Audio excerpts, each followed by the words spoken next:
Mr. Berlinski, I assume? Mr. Stein. How are you, sir? So where are you from originally?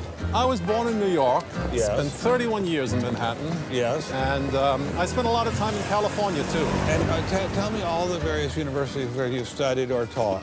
I was at Princeton, then I had a professorship at Stanford, and then I left Stanford, and I taught at Rutgers. I left Rutgers, and I taught at the City College in New York. I left the City College of New York. I taught at the Baruch College. I taught at San Jose. What did you teach at Baruch College? Anything they wanted. Come on in. Thank you, monsieur. What an old building, wow. It's the oldest in Paris. You're kidding. Merci, monsieur. Ah, je vous en prie, monsieur. Merci. Wow, this is fabulous. Let's put it this way. Before you can ask, is Darwinian theory correct or not, you have to ask the preliminary question, is it clear enough so that it could be correct? That's a very different question. One of my prevailing doctrines about Darwinian theory is, man, that thing is just a mess. It's like looking into a room full of smoke. Nothing in the theory is precisely, clearly, carefully defined or delineated. It lacks all of the rigor one expects from mathematical physics, and mathematical physics lacks all of the rigor one expects from mathematics. So we're talking about a gradual descent down the level of intelligibility until we reach evolutionary biology. We don't even know what a species is, for heaven's sakes. So his theory is smoke, but elegant smoke. There's a certain elegance to it, but I think Einstein had the appropriate remark. He preferred to leave elegance to his tailor. A room full of smoke? That certainly wasn't what I was hearing from prominent Darwinists like Richard Dawkins. Evolution is a fact. It's a fact which is established as securely as essentially any other fact that we have in science. Richard Dawkins is so confident that evolution is a fact, and that therefore God doesn't exist, that he has devoted his entire life to spreading the evolution gospel. I'm an atheist with respect to the Judeo-Christian God because there is not a shred of evidence in favor of the Judeo-Christian God. It is completely right to say that since the evidence for evolution is so absolutely, totally overwhelming, nobody who looks at it could possibly doubt that if they were sane and not stupid. So the only remaining possibility is that they're ignorant, and most people who don't believe in evolution are indeed ignorant. But the people I spoke with weren't ignorant. They were highly credentialed scientists. So there had to be something else going on here. So you think the whole theory of evolution is false, or just certain parts of it? Well, again, evolution is a slippery word. I would say minor changes within species happen. But Darwin didn't write a book called How Existing Species Change Over Time. He wrote a book called The Origin of Species. He purported to show how this same process leads to new species, in fact, every species. And the evidence for that grand claim is, in my opinion, almost totally lacking. How does Darwin or Darwinism say life began? Well, he didn't know, and in fact, nobody knows. So Darwinism, strictly defined, starts after the origin of life and deals only with living things. Well, how can there be a theory about life without a theory about how life began? Well, a grand overarching evolutionary story, of course, does include the origin of life, but Darwin's theory doesn't begin until you have the first cell. Well, does someone have a theory about how life began?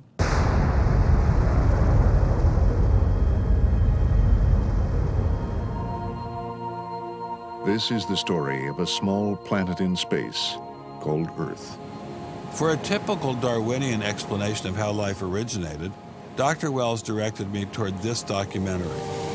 The chemical elements essential for life, hydrogen, oxygen, carbon, and nitrogen, were now in place. What was needed was a way of combining them. Perhaps the energy came from lightning. Whatever it was. Excuse me? Whatever it was, energy managed to arrange these chemical ingredients in just the right way. Whatever it was? I was hoping for something a little more scientific. The most popular idea has been that life emerged spontaneously from primordial soup. In 1953, Stanley Miller mixed water, methane, ammonia, and hydrogen to simulate the early Earth's atmosphere. Then he ran electricity through it in an attempt to jumpstart life. It didn't work. While the initial results seemed promising, 50 years later, most serious scientists have abandoned this approach in favor of alternate theories. Prominent Darwinist Michael Roos attempted to explain one of them to me. He wasn't kidding. How did we get from an inorganic world to the world of the cell? Well, one popular theory is that it might have started off on the backs of crystals. My crystal ball. Molecules piggybacked on the back of crystals forming, and that this led to more and more complex. But of course, the nice thing about crystals is every now and then you get mistakes, mutations, and that this opens the way for natural selection. But at one point there was not a living thing. Yeah. And then there was a living thing. How did that happen? Well, this is I've just told you. And I don't see any reason why you shouldn't go from very simple to more and more complex to more and more complex. I don't either, but I don't know how you get from mud to a living cell. That's my question. Yes, well, I've told you. I think it was on the try back one of more crystals. time. On the backs of crystals. On the backs of crystals is at least one hypothesis, yes. So that's your theory, and you think that is more likely and less far-fetched than intelligent design? I think it is. I wouldn't put Ben Stein's money on Dr. Roos's joyriding crystals, but it did make me wonder, what were the chances of life arising on its own? It's been speculated that probably there would have to be a minimum of about 250 proteins to provide minimal life function. If that's really true, then I think it's almost inconceivable that life could have happened in some simple step-by-step way. Okay, so the simplest form of life requires at least 250 proteins to function. What's so difficult about that? Welcome to the Casino of Life. Who wants to spin for a chance to win? Oh, sure. I'll give it a shot. What do I win? Take a look at this. Huh? How about the world's first single-cell organism? This perfectly aligned string of proteins could be yours. Now, take a spin.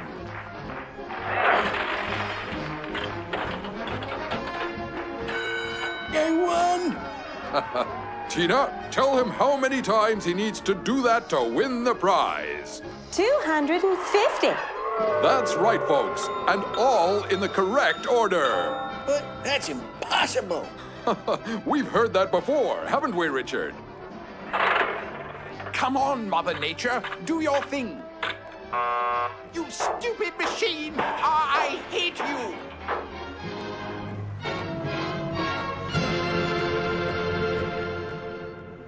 We're talking about something that's staggeringly improbable, roughly 1 in a trillion.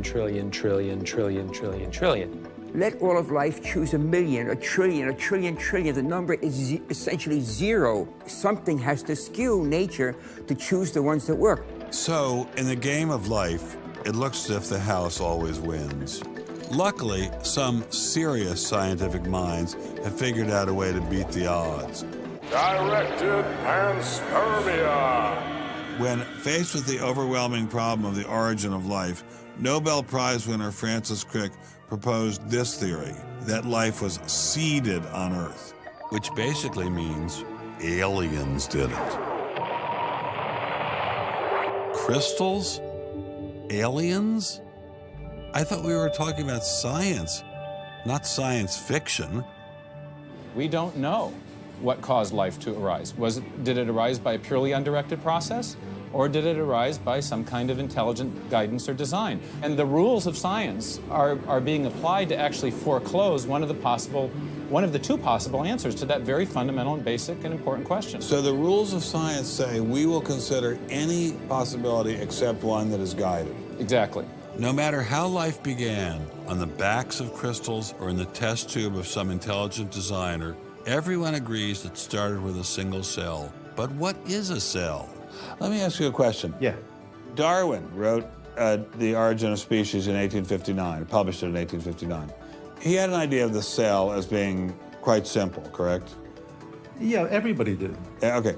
If he thought of the cell as being a Buick, What is the cell now in terms of its complexity by comparison? A galaxy. If Darwin thought a cell was, say, a mud hut, what do we now know that a cell is? More complicated than a Saturn V. So what is in a cell as far as we know now? A world that Darwin never could have imagined. I needed someone who could give me a glimpse into this world. So we went to molecular biologist Doug Axe. Think of a cell as being a nanofactory, a factory where, on a very small scale, digital instructions are being used to make the components of the factory.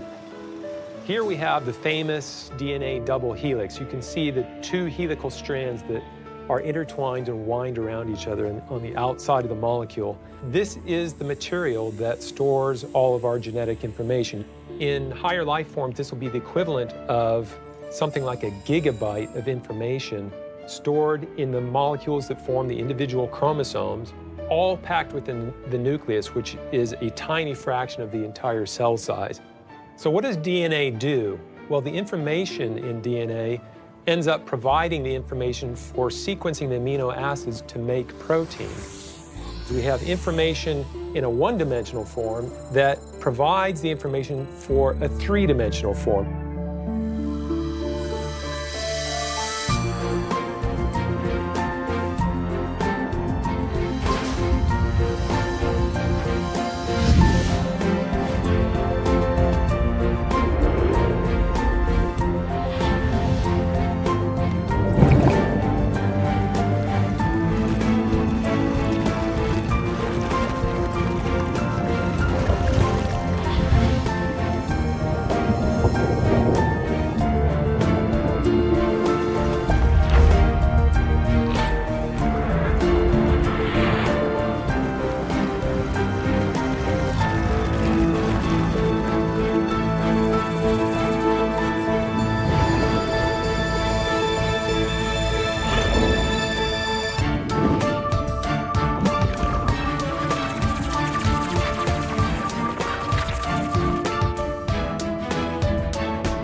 I'm finally just beginning to grasp the complexity of the cell. Are there systems within the cell that go well beyond Darwinian evolution? Some type of cellular technology that drives adaptation, replication, quality control, and repair? What if these new mechanisms have massive design implications? Well, I say, so be it. The cell really is like nothing we've ever seen in the physical world. That's got to be firmly grasped. That's not something we can just say, oh, well, it's just a little bit more of the same old, same old. It's not the same old, same old. We are finding is that there's information that's in the cell that cannot be accounted for in terms of these undirected material causes. So there's, it has to be. And so there's some other, so it has to be an information source. So one of the key questions faced by modern biology is, where do you get information from? Well, Darwin assumed that the increase in information comes from natural selection. But natural selection reduces genetic information, and we know this from all the genetic population studies that we have.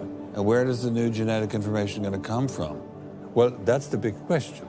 So when we find information in the DNA molecule, the most likely explanation is that it too had an intelligent source. I mean, we need engineering principles to understand these systems, okay? I mean, it's only because of our advancements in nanotechnology that we can even begin to appreciate these systems. But using intelligent design didn't seem to stop the scientists I spoke with, so why all the controversy? Suppose we find, simply as a matter of fact, that our scientific inquiries point in one direction. Which is that there is an intelligent creator. Why should we eliminate that from discussion? Streng verboten? How come? Why? Streng verboten. Very good. What does streng verboten mean? Strongly forbidden. Strongly forbidden. You've got two possible hypotheses. You've got a wall through the middle of through your brain, in effect, through your thinking. You say, well, you can't consider anything on this side of the wall. Only hypotheses on this side of the wall are permissible for consideration. What about academic freedom? I mean, can't we just talk about this? There reply is that science is not a democratic process. Oh, really? And that there is a consensus view. But wait a minute, we are to subscribe to the wait a second, but view. Darwin challenged the consensus view, and that's how we got Darwinism. If Darwin wanted to challenge the consensus today, how would he do it? Science isn't a hobby for rich aristocrats anymore. It's a multi-billion-dollar industry. And if you want a piece of the pie, you've got to be a good comrade. Scientific ideas. How we get them to you, the people. Every idea must be inspected to ensure that it is safe. All theories must pass through a series of checkpoints.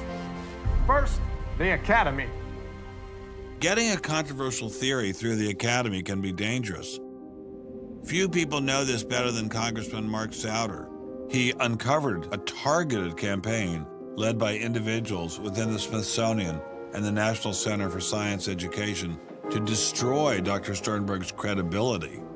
If you want peer reviews, if you want to be published, if you want to go to respected institutions, the core view does not tolerate dissent. There's kind of a, this is the way it is, and anybody who's a dissenter should be squashed. Are you going to be on my side if I let you up? Sure, Chick, sure. I'm on your side. Just let me up. I'll do anything you say. Souder isn't the only one who has witnessed the Academy's tactics. Journalist Larry Witham has seen similar behavior during his 25 years of covering the evolution controversy. Once you're thick in science, you can't question the paradigm. But if you want to get grants, if you want to be elected to high positions, if you want to get awards as a promoter of public education of science, you can't question the paradigm. People cannot be trusted to form their own opinions. This business about open-mindedness is nonsense. Why is the scientific establishment so afraid of free speech? There is this fear that if one aspect of the theory is closely scrutinized, there's going to be an unraveling. Who are you? Oh, I am the great and powerful Wizard of Oz. I interviewed dozens and dozens of scientists, and when they're amongst each other or talking to a journalist who they trust, they'll speak about, it's incredibly complex, or molecular biology is in a crisis. But publicly, they can't say that. Keeping a keen eye on the Academy, our various watchdog organizations. Listen to Eugenie Scott of the National Center for Science Education. The NCSE has been at the heart of virtually every evolution controversy over the past 25 years, vigorously defending the Darwinian gospel. We have had a lot of business, unfortunately, at NCSE in the last few years, because virtually every state in which science education standards has come up for consideration has had a big fight about the coverage of evolution in them. NCSE was started by a group of scientists and teachers who were very concerned because in the late 70s and early 80s there were a lot of attempts to pass equal time for creation science and evolution laws. And clearly this is something that neither scientists nor teachers liked. It wasn't exactly help the creationists are coming, but it's, kind of along those lines. Most scientists just throw up their hands and say, creationists, they drive me crazy, you handle it. We've worked a lot with science education organizations. The most important group we work with is members of the faith community, because the best kept secret in this controversy is that Catholics and mainstream Protestants are okay on evolution. Are you sure about that, Eugenie?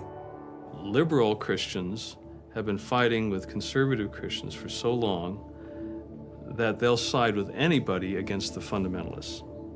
And Eugenie Scott says, well, welcome over. There's a kind of science defense lobby, or an evolution defense lobby in particular. They are mostly atheists, but they are desperately wanting to be friendly to mainstream, sensible religious people. And the way you do that is to tell them that there's no incompatibility between science and religion. But is there really an incompatibility?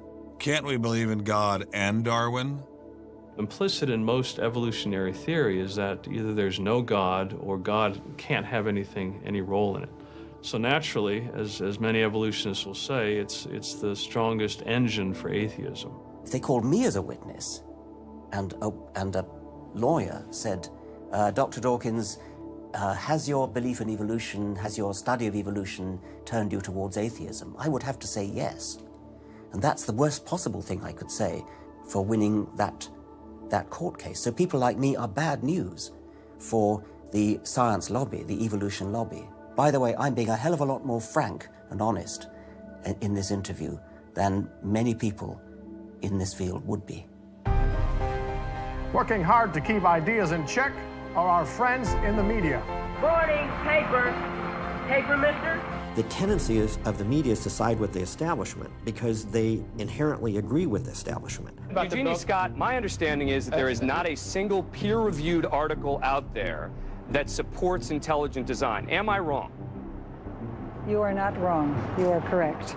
I believe that we get coverage, but we always get coverage like we're the outsider, not like it's an even debate. But instead of merely reporting news, he analyzes it, often expressing his personal opinions. We constantly deal with reporters who refuse even to report the correct definition of intelligent design. They, over and over again, talk about life is so complex, God must have done it. Just admit it, it's religion. It's very simple. You just can't, it's religion. It's a wanton distortion of our position. Studied ask. I've got a hot story here. You can look at Associated Press stories, and the same sentence will appear in those stories for 10 years. Intelligent design says that life is too complex. It's called a boilerplate. And the reporter never reports anymore or gets any new ways to say it, so the public understanding never advances. But what happens if a reporter decides to take a more balanced approach to intelligent design? There might be remarkable pressure on that reporter not to side against the evolutionists. I thought I told you to kill that story. Few reporters have learned this better than author and journalist Pamela Winnick. When she refused to take sides in an article she wrote about intelligent design, the Darwinists found a new favorite target. Number one, I wasn't Christian, I was Jewish. Number two, I wasn't religious. Number three, I was not taking a position in favor of creationism. I was writing about intelligent design, and it didn't matter. After I wrote that one piece, everything I wrote on the subject was scrutinized. There were hate letters coming into the newspaper. If you give any credence to it whatsoever, which means just writing about it, you are just finished as a journalist. Other journalists we spoke with told similar stories, but didn't dare appear on camera. And now, the presses are ready to roll.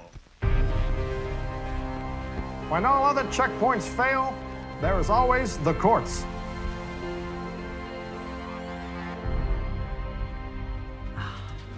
We have spent an enormous amount of time trying to prove to the court what everybody already knows, that intelligent design is a particular religious belief.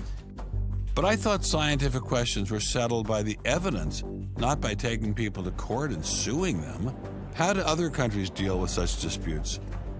Dr. Marcy Giertuk, a population geneticist who now represents Poland in the European Parliament, was able to shed some light on this topic. The censorship of teaching criticism of evolution is and always was much stronger in, say, in your country, in the United States, than it ever was in Poland. Why?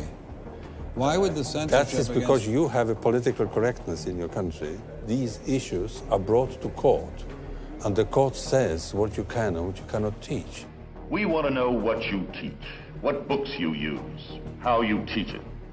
We never had that sort of way of deciding scientific issues in Poland. We never had the courts involved.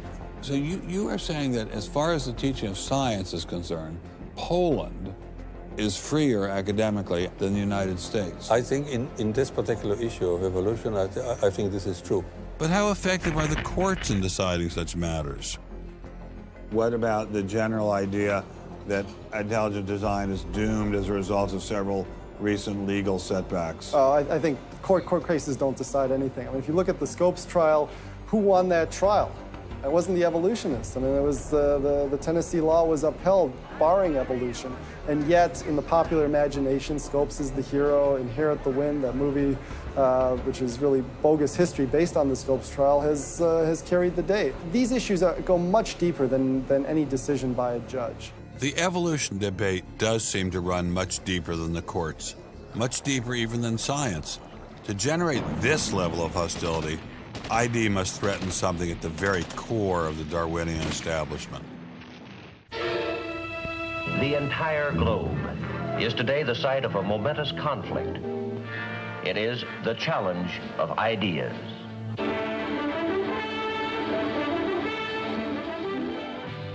I am Edward R. Murrow. For a little while, I would like to review with you the great conflict of our times, one which demands and must get the attention and the involvement of each one of us. This conflict over the principles of evolution has become a religious war. It really is no longer about scientific investigation. It is total competition with an antagonist who is putting into it everything within his capability. The situation has reached a point where many of evolution's top apologists have switched from defending Darwinism to attacking religion in what they see as a bid to stamp out intelligent design at the source. Richard Dawkins is the best example of this. His recent book, The God Delusion, has sold over 1 million copies worldwide. The God Delusion is my long-expected, long-worked-on, full-frontal attack on religion. To me, science is about trying to explain existence, and religion is about trying to explain existence. It's just that religion gets the wrong answer. But is Dawkins correct? Are science and religion really at war? For an appraisal of this continuing and protracted conflict, we can go to a reporter who has watched the growing conflict with the perception of a trained military observer.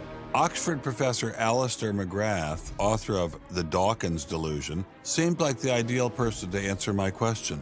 Richard Dawkins has a charming and very, I think, interesting view of the relationship between science and religion. They're at war with each other, and in the end, one's got to win, and it's going to be science. It's a very naive view. It's based on a complete historical misrepresentation of the way science and religion have interacted. Dawkins seems to think that a scientific description is an anti-religious argument. Describing how something happens scientifically somehow explains it away. It doesn't. But the questions of purpose, intentionality, the question why, still remain there on the table. And I think it was just a catastrophic mistake to have someone like Dawkins address himself to profound issues of theology, the existence of God, the nature of life. He hasn't committed himself to disciplined study in any relevant area of inquiry. He's a crummy philosopher. He doesn't have the rudimentary skills to meticulously assess his own arguments. Genius guy, though. Very smart guy. A little bit of a reptile, but a very smart guy. The opposing point of view in this conflict rests on a fundamentally different vision of man.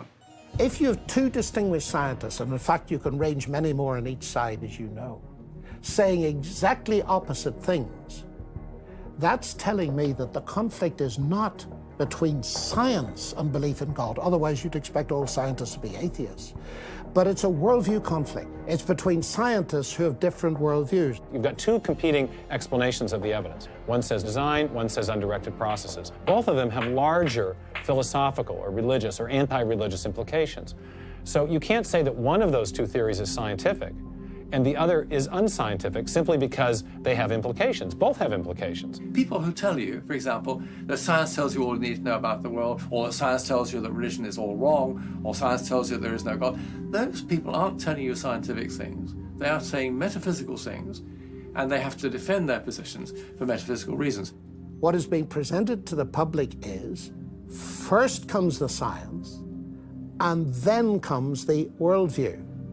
I would want to argue that that may not be the case, that it may actually be the other way around, that the worldview comes first and is influencing the interpretation of science.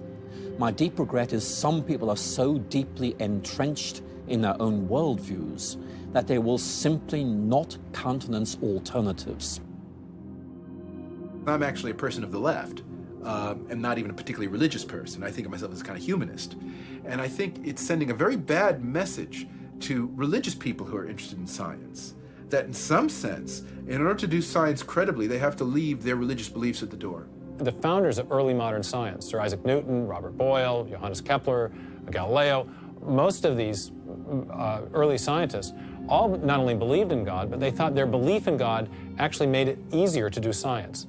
You can be religiously motivated and you can do good science. And they have more often gone together than not gone together. Admitting our biases is the best way towards rational discussion, which I would welcome. Rational debate is a nice thought, but it's nearly impossible in the current climate. I'd seen the chilling effect that this unquestioning devotion to Darwinism has had on science, but were there other consequences? No gods, no life after death, no ultimate foundation for ethics, no ultimate meaning in life, and no human free will are all deeply connected to an evolutionary perspective. You're here today and you're gone tomorrow, and that's all there is to it. Dr. Will Provine, professor of the history of biology at Cornell University, gave us another disturbing glimpse into where Darwinism can lead. Oh, I was a Christian, but I never heard anything about evolution because it was illegal to teach it in Tennessee. Dr. Provine's first biology professor changed all that. He started talking about evolution as if it had no design in it whatsoever. And I came up to him and I said, "You've left out the most important part." And he said, "If you feel the same way at the end of one quarter, I want you to stand up in front of the students in this class and tell them this deep lack in evolution." And I read that book so carefully, and I could find no sign of there being any design whatsoever in evolution. And I immediately began to doubt the existence of a deity. But it starts by giving up an active deity. Then it gives up the hope that there's any life after death. When you give those two up, the rest of it follows fairly easily. You give up the hope that there's an immanent morality. And finally, there's no human free will. If you believe in evolution, you can't hope for there being any free will. There's no hope whatsoever of there being any deep meaning in human life. We live, we die, and we're gone. We're absolutely gone when we die. Dr. Provine is no stranger to the prospect of death. Nearly a decade ago, he was diagnosed with a large brain tumor. Let's suppose my tumor comes back, as it almost certainly will.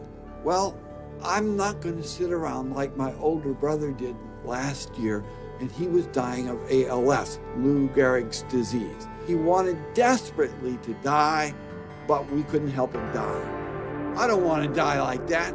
I'm going to shoot myself in the head long before then. I'm going to do something different. I hope these are empty words for my friend, Dr. Provine, because shortly after this interview was recorded, he learned his brain tumor had returned.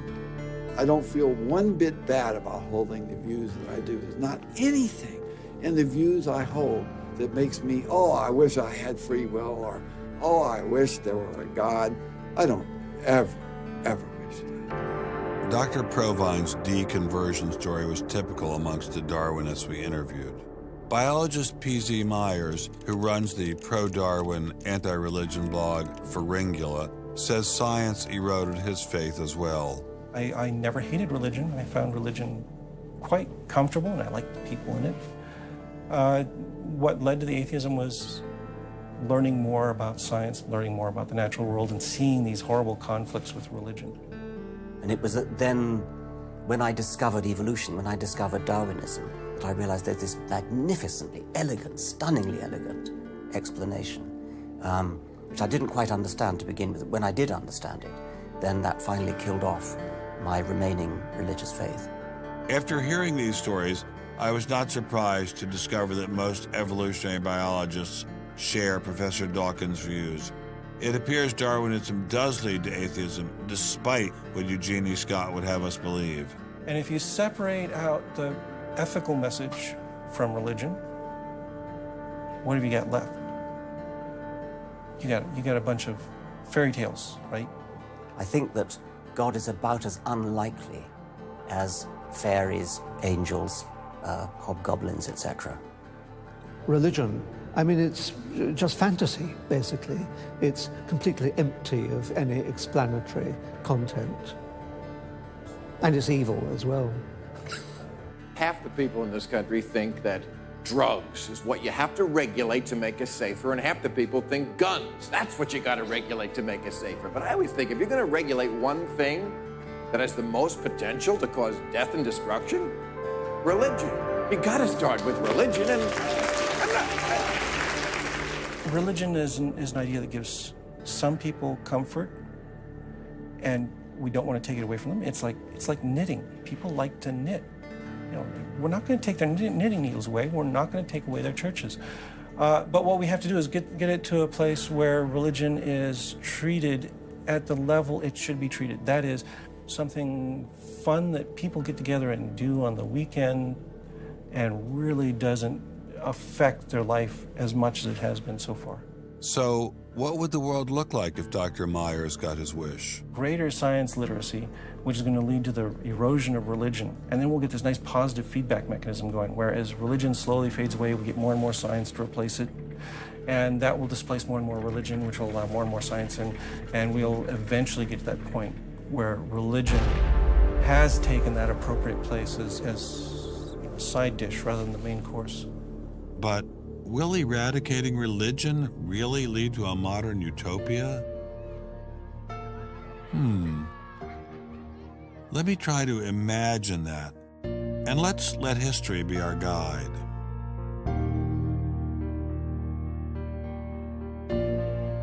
In part, I think Matthew Arnold put his hands on it when he spoke about the withdrawal of faith. There is a connection between a society that has at least a minimal commitment to certain kinds of transcendental values and what human beings permit themselves to do one to the other. That got me thinking, what other societies have used Darwinism to trump all other authorities, including religion? As a Jew, my mind leapt to one regime in particular. The connection between Hitler and Darwin is, of course, historically a difficult connection because they were separated by a good many years. One was English, one was German. Nonetheless, if you open Mein Kampf and read it, especially if you can read it in German, the correspondence between Darwinian ideas and Nazi ideas just leaps from the page. Of course, you have to add every historical caution. Not everyone who read Darwin became a Nazi. Obviously not. No one is making that case. Darwinism is not a sufficient condition for a phenomenon like Nazism, but I think it's certainly a necessary one. This was a connection I had to explore personally.